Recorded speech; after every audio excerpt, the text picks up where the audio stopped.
வாராகி, ஏன் அன்பு குழந்தையே, என்னுடைய தங்கமே, அதிகமான விமர்சனங்கள் இருந்தால் அதை கண்டு அஞ்சாதே.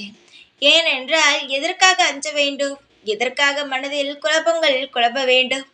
அஞ்சும் பொழுதுதான் அனைவருமே உன்னை பார்த்து ஏதாவது குழப்பங்களை இன்னும் அதிகரித்து கொண்டே இருப்பார்கள். ஒன்றே ஒன்று சொல்கிறேன், அதிகமான குழப்பங்கள் வேண்டாம். எப்பொழுதுமே நிம்மதியாக இருக்க வேண்டும், சந்தோஷமாக இருக்க வேண்டும். புரிகிறதா? விமர்சனங்களை கண்டு அஞ்சுபவன் வாழ்க்கையில் எதையுமே ஜெயிப்பது கிடையாது. வாழ்க்கையில் ஜெயிக்க வேண்டும் என்று நினைத்தால் விமர்சனங்களை நாம் கண்டு கொள்ளவும் கூடாது. விமர்சனம் என்பது நம்மை வாழ வைப்பது அல்ல, இன்னும் இன்னும் நாம் கீழே செல்வதற்காகத்தான். நீ எதையும் நினைத்து கவலைப்படாதே.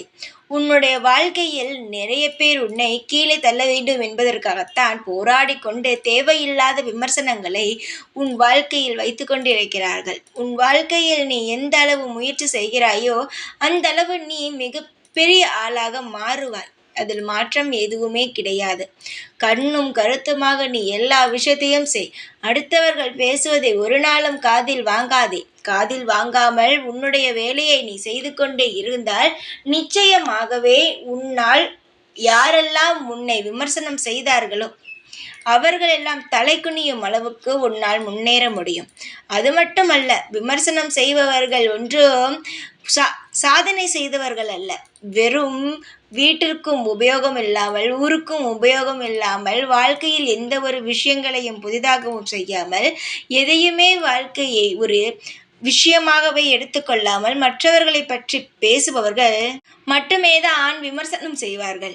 விமர்சனம் செய்பவர்கள் செய்து கொண்டே இருக்கட்டும், நாம் வாழ்ந்து கொண்டே இருப்போம் நல்லவரையாக. உன்னுடைய வாழ்க்கையில் நல்லபடியாக அனைத்துமே நடக்கும். விமர்சனம் செய்பவர்களை நினைத்து கவலைப்படாமல் நிம்மதியாகவும் சந்தோஷமாகவும் அமைதியாகவும் எப்பொழுதும் இரு. உனக்காக நான் எந்நாளுமே இருப்பேன் என்பதை ஒரு நாளும் மறந்து விடாதே. தைரியமாக இரு, எப்பொழுதும் உன் கூடவே இருப்பேன். இந்த வாராகி நான். ஜெய் வாராகி.